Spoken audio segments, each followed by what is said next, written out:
was really Yes. thinking of leaving the label, because it's just like even when I wanted this single, it's like it was like so hard to move and like to do anything. I was a new artist, and at the time, Sony had Beyoncé, but they also had Jennifer Lopez, and it was I felt like there was kind of like a lot of changes going on an executive level, and I felt like I wasn't getting the support that I needed. What they did to R&B singer Amerie is just awful. She brought a fresh sound, helped pioneer GoGo in mainstream music, and gave us the timeless hit, One Thing. But behind the scenes, her label kept trying to silence her. You guys know like record label politics, and it was stuff like way above my head. I didn't even know all the details, but I did get the distinct feeling, I think I'm gonna get dropped, and that was it. And I know they were trying to use the song, but they couldn't take the song because I co-wrote the song. Columbia Records didn't want to release her biggest song, didn't promote her albums properly, and kept pushing her aside for bigger stars like Beyoncé and JLo, both of whom ended up using sounds that Amerie helped popularize. And leaking the song basically meant here's a long list, push send, and that's it. That's it. And again, everyone's at home, they're not in the office, no one can stop me, it'll be too late.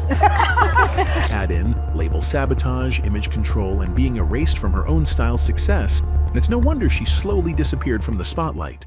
Amerie was once a rising star in music.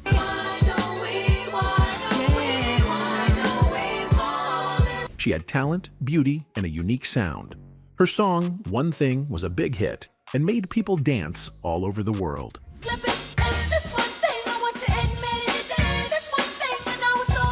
But then, something strange happened.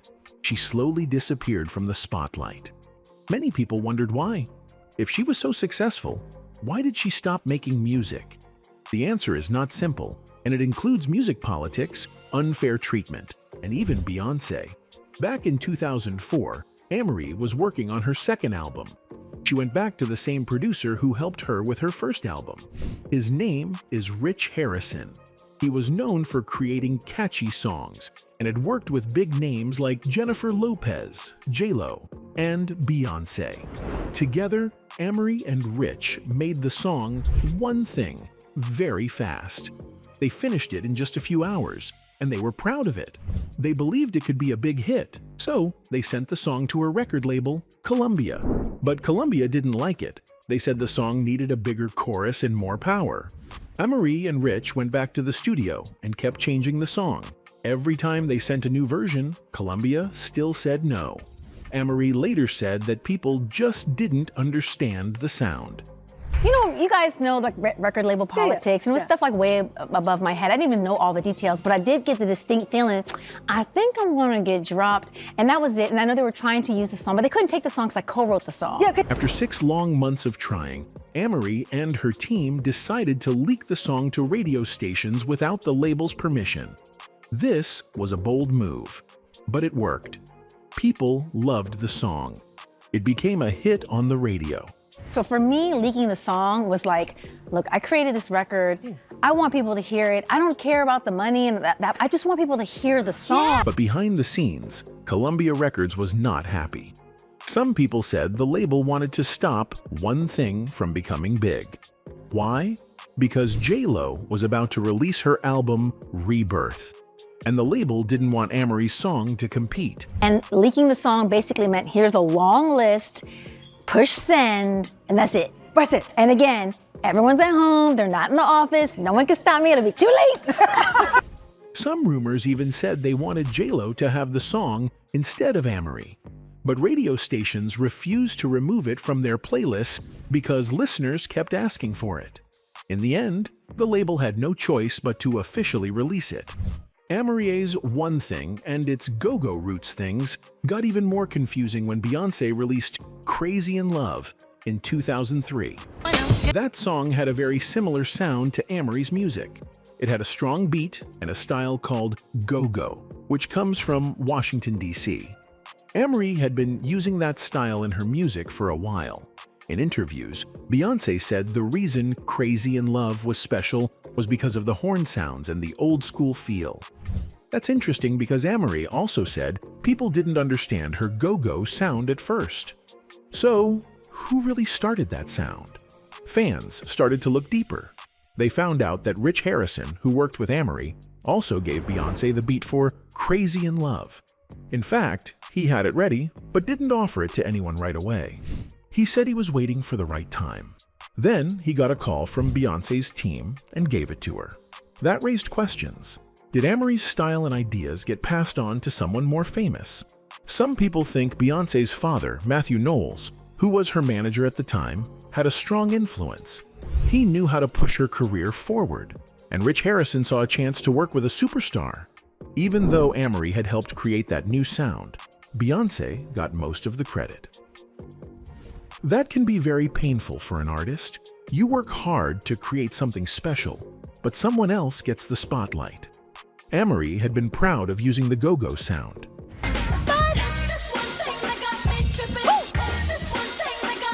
She once said it was hard to make people outside of Washington, D.C. understand it. She wanted to bring it to the world. She and Rich Harrison helped make that sound popular. But once Beyoncé used it, people started acting like she started it. That made it harder for Amerie to stand out. To be clear, it's not all Beyoncé's fault. Rich Harrison was the one giving out the beats and music ideas. He saw a chance to work with someone more famous, and he took it. He gave Amerie great songs, but he also gave similar sounds to others like Beyoncé and JLo. Amerie's label also failed her. They didn't promote her like they should have. They focused more on artists who were already super famous. Amerie later talked about how Columbia Records didn't support her. She said they didn't put in the effort to help her career grow. Instead, they gave their full attention to bigger stars. That made it almost impossible for her to keep up. Jennifer Lopez's Get Right, and the shared sound. But that's not the only problem Amerie faced in the music industry. Her third album, Because I Love It, was supposed to be a big moment in her career. I looked through my window pane, I wanted to be sunny, but She worked hard on it and was excited for fans to hear it. However, the record label she was signed to, Columbia Records, didn't seem to care much. At the time, the label was dealing with its own problems inside the company. Because of that, the album didn't get a proper release in the United States. While it came out in some other countries in 2007, it was only available as a digital copy in the US. And back then, most people still bought CDs. So many fans in America never even knew the album existed. It didn't make it to the Billboard music charts because barely anyone could find it. Amerie was very open about how upset she was with the label. She said Columbia Records did not support her the way they should have. They didn't promote the album, didn't advertise it, and didn't treat it like an important project. Instead, they focused on bigger stars. It felt like they pushed Amerie to the side, even though she had already shown she could make hits. This kind of neglect made it hard for her to move forward in her music career. I was a new artist, and at the time, Sony had Beyoncé, but they also had Jennifer Lopez, and it was, I felt like there was kind of like a lot of changes going on an executive level, and I felt like I wasn't getting the support that I needed. Things got even more difficult when Amerie spoke out about how the people in charge at the label tried to change her. She said they wanted to control her image and sound, but Amerie wanted to stay true to herself. She didn't want to be shaped into something fake. She fought back against the people who thought they knew what was best for her music. This made her path harder, but she stayed strong and refused to let them take away her creative voice. After they leaked one thing, JLo released Get Right.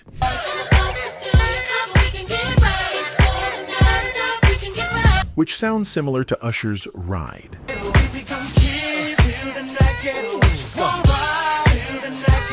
Some people believe JLo was upset she didn't get her way. These stories haven't been proven, but they keep coming back because fans still feel Amerie was treated unfairly. Her sound was fresh and different, and it seems like others may have taken parts of it without giving her the credit she deserved. As Amerie slowly stepped away from music and focused on other things, like writing books, people still wonder what could have happened if she got the support she needed. Her story shows just how tough and unfair the music business can be, especially for artists who don't have the same power as big stars. Amerie had the talent, the vision, and the voice. But the music industry didn't always give her the respect she earned. Well, let's start from the very beginning. Amerie was born in Fitchburg, Massachusetts, in the United States. Her background is very unique and special. Her mother, Mi-suk, is from Korea, and her father, Charles Rogers, is an African-American man from the United States.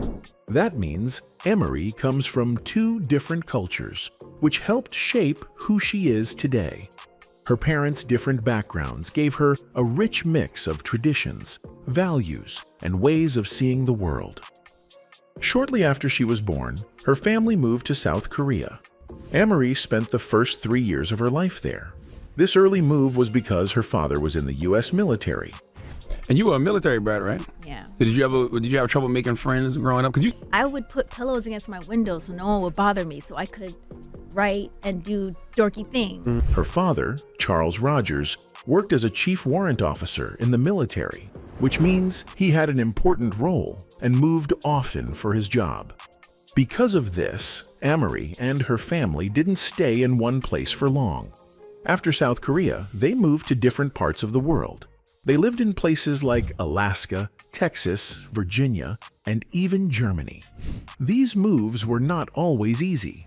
Amerie had to keep adjusting to new schools, new people, and new ways of living, but it also gave her a lot of life experience at a young age.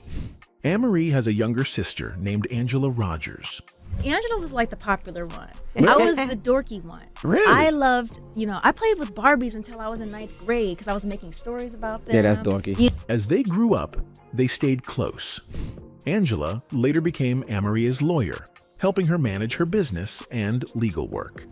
This shows that their bond stayed strong, even as Amerie entered the world of music and entertainment. It also means Amerie has someone she can truly trust by her side, both personally and professionally. Growing up, Amerie's family was very traditional and strict. Her parents followed Christian values and kept a close eye on what she and her sister did. They weren't allowed to go out during school days or even use the phone. Life was very controlled. Their parents wanted them to stay focused on school and avoid distractions. It wasn't always easy, but Amerie believes that her strict upbringing helped shape her strong character. Even though life at home was strict, Amerie was determined to get a good education. She got into Georgetown University, a respected school in Washington, D.C. She chose to study literature, which means she loved reading and writing stories. To help pay for college, she joined Navy ROTC, a program that trains students for military service while they study. She wasn't forced into it. She did it because it helped cover school expenses. But after 2 years, she realized the military wasn't for her, so she left the program. She continued her studies and graduated with a degree in English and a minor in fine arts design.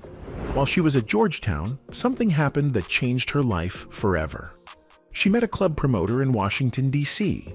They became friends, and that friendship opened a door to the music world. That promoter introduced her to a music producer named Rich Harrison. Their first meeting wasn't in a fancy office or studio. It happened in a McDonald's parking lot. Rich played some of his music tracks from his car, and Amerie sang right there in the lot. He was impressed with her voice. They had an instant connection, both musically and personally. Finding her sound, Rich Harrison had already worked with big artists like Mary J. Blige.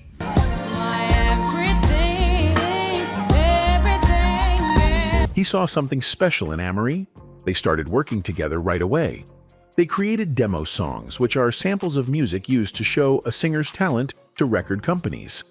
Thanks to this hard work, Amerie landed her first record deal with Columbia Records. She once said in an interview that she and Rich had great chemistry. Every time they worked together, something magical happened.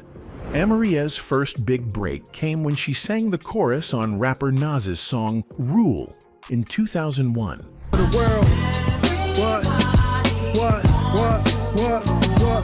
She also worked with another rapper, Royce da 5.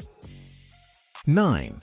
These early projects helped people hear her voice and learn her name. In 2002, she released her first single called Why Don't We Fall in Love.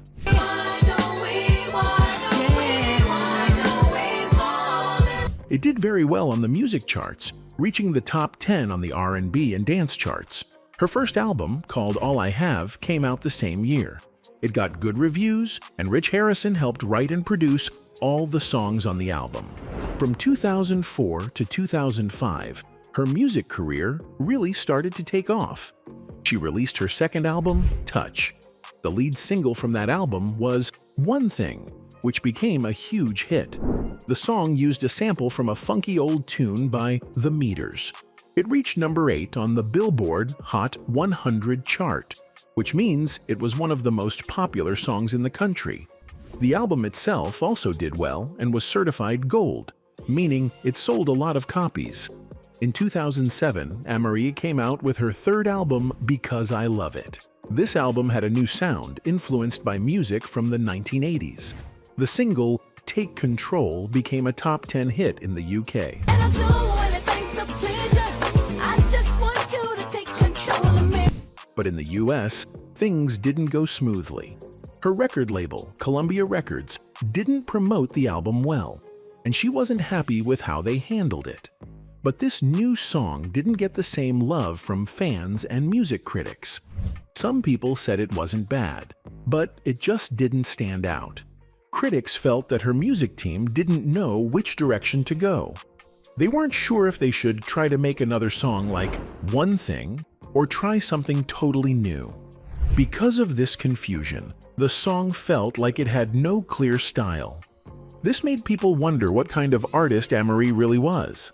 Was she trying to copy her old success, or was she trying to change and grow? Even though Amerie made good music, she had a hard time getting the attention she deserved. Her fourth album, In Love and War, had some really strong songs, but it didn't get a lot of support from her music label. Maybe I need a little attention. Maybe I need a little more time. Promotion is very important in the music business.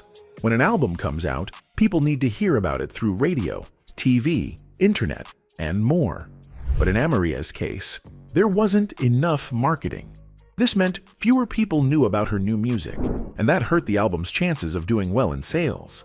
Even though some music critics said the album was good, not many people got the chance to hear it. Amerie also spoke out about how the music industry treats women. She said there is too much pressure on female artists to look sexy all the time. Many women are told to dress in a certain way or act a certain way just to sell music. Amerie didn't like that. She felt it was unfair. She believed that women should be free to show who they are without having to be over-sexualized. She wanted people to focus more on the music and less on how a woman looks. Her message was clear. Female singers should be respected for their talent, not just for their body or image. But this one thing that got me tripping. This one thing that got me tripping. In 2010, Amerie changed the spelling of her name to Amerie. She said she did this because she believed in energy and intuition, and the extra I felt right to her.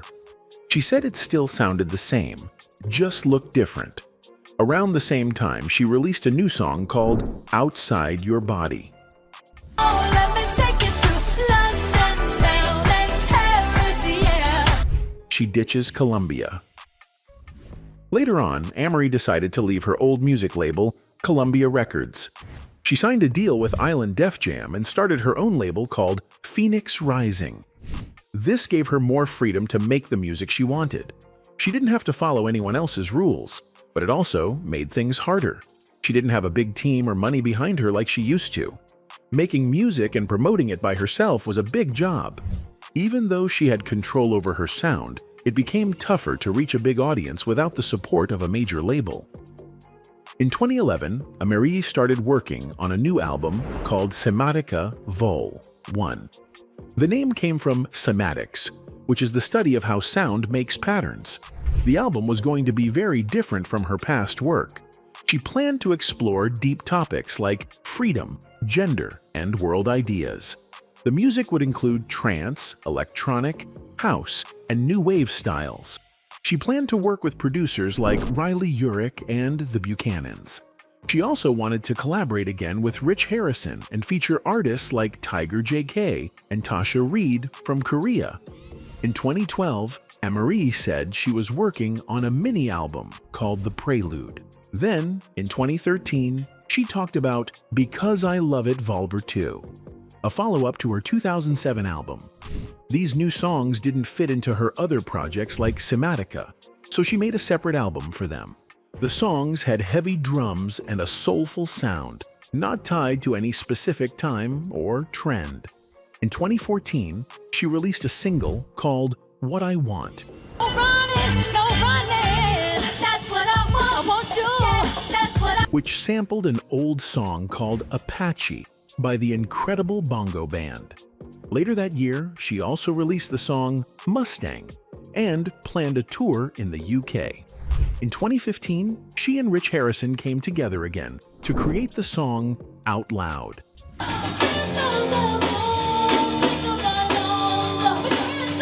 In 2016, Amerie appeared on the Breakfast Club radio show. She talked about a new EP called Drive and another untitled EP.